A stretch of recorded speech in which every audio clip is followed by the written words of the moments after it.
Hakikaten diginimizdeki yani bu çok büyük devletler özü çıkıp ketgendeki meşgaliyetten keyin yıllarca devam kıldıgan şu rayonlarga sızgan xaritlerde hazırgacha nurgun kalem kançık bayanın hammasiga qarasangiz şu birileri sızgan xaritinin sebeplik yıllarca u yerdeki xalq, yerlik xalqlar kan töküp bir-biriyle şundaq işler devam kıldı ekan. Afsuslanardik perişan hakikaten. Muşu Nimigamda şu 22 aprildeki bu Pahalgam terörlük Pahalgam seyahat rayonundaki veyadaki terörlük hücumunu bahane kılıp hem de Hindistan bütünü bunun keyinde bunu icra koğuşlarının keyinde Pakistan deplam hiç kandak dünyaya delil ispat sunmastırlam akıdırlam diplomatik alaq bütün diplomatlarını qoğulap çıkarıp çigrani etip degендek. Yani şundaq tez süratda yani H5 tügüçülam ätislam bu kararlarını kıldı. Bunda bir iki devlet oturursa mesela nurgun analizciler devat edemdi. Yani bu fakat bir bahane digellermi var. Çünkü bunda bir tez süratda bunda kararlarının elinişi asli maksat bir yerde başka bunu bahane kılıp durup bir iş çıkarmakçı degендek hemdi.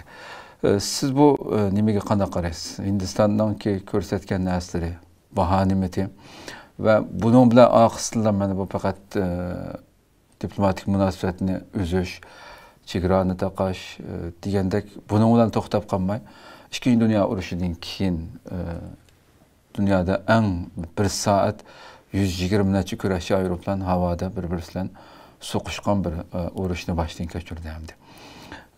Bununki bir plan, hatta ki bazıları da vardı bu fakat Hindistan'dan özününki ağan kararlama emas.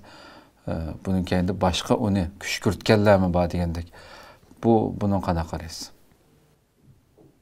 Hem de o rayondaki vakalar yani bu Hindistan'ın bu Hindu dindeki bu 20 neçe adamını öldürütüşü ve bazılarına ziyan bir işi. Hoş. Bu bir tesadüf vaka desek biraz nim buldu. Yani doğru bulmaydı değil mi? Çünkü bir yerde meyli bu nime Hindistan'ın kontrol altındaki rayondaki Müslümanlar olsun, meyli Pakistan'ın ki kontrol kılan azat Keşmir rayonu olsun. Bir yerde bu netçi, şu 47. yıldan beri birbirine karşı aslında bir cideller bağlandı. Hindistan bunu bularını kışkırtkan degen bir gepleme vardı. Eğer çokum bir məqsədi var hem de.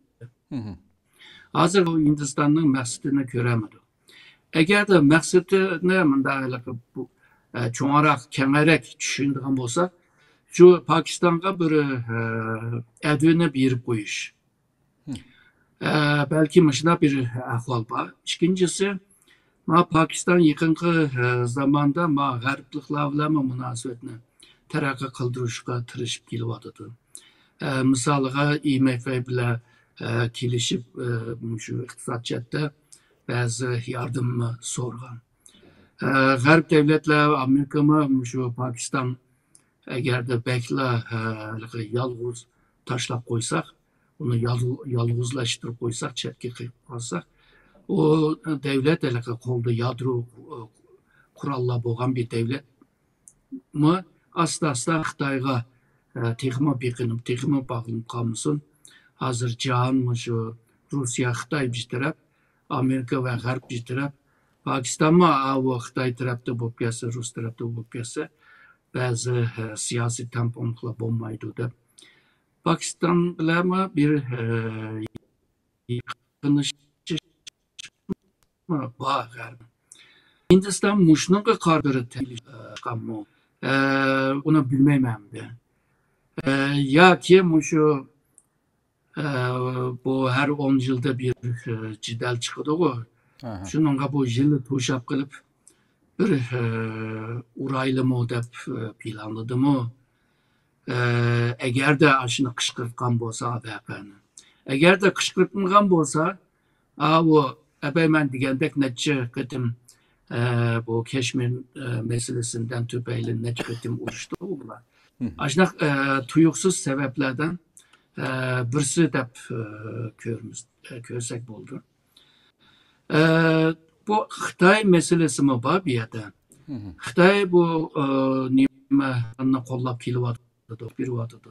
İlg'or qurollarni setib beryapti. Ve bu Hindiston bilan Xitoyning orasidagi munosabat hozirgacha tuzalmayapti. Necha qatim tirishmoqdi, ama netijaga erishemedi. Ve şu Xitoyning bergan qurollarga qarshi biz bir urpaqsa qanday bo'lar degan bir maqsad bormi yo'qmi? Xitoyningki qurollarini bir sinab baqsak deb. Ama budaqqı jangga qargan chaqda Hindiston Xitoyning bergan mayli aeroplan bo'lsin, bu Xitoyningki F-10C degan urush aeroplanga qarta yoki bu aeroplanninki to'shiyotgan Pili-15 bu boshqarilgan raketga qarshi Hindistanning Fransiyadan olgan aeroplan bunun bardoshlik beremedi. Yani Hindiston futur etti yani. Hem de bu Rusya'nınki aeroplanlarını düşürüp etti. Yani bunda degan chaqda Xitoy uchun bir yaxshi bir reklam bo'ldi bu jang. Yani şu aeroplanı bilan roketni dunyoga reklam qilgan bo'ldi ve Xitoy şu sebepten Amerikaga yoki Xitoyga meydan o'qiydigan devletlarga bir signal bergan bo'ldi endi şu jang bastisi bilan.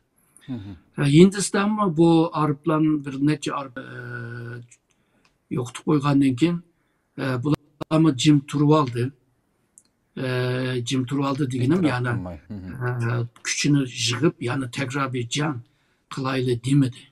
Pakiston tarafı ma'qul dedi. Şunun bilan bular hozircha jangni to'xtatishga qaror berib to'xtab qoldi. Şununla bunun arka taraftaki arka görünüşteki sebepler belki biz göremegen sebepler buluşu mümkün. Bizden tahmin kılabildiğin sebepler hem de muşular hem de.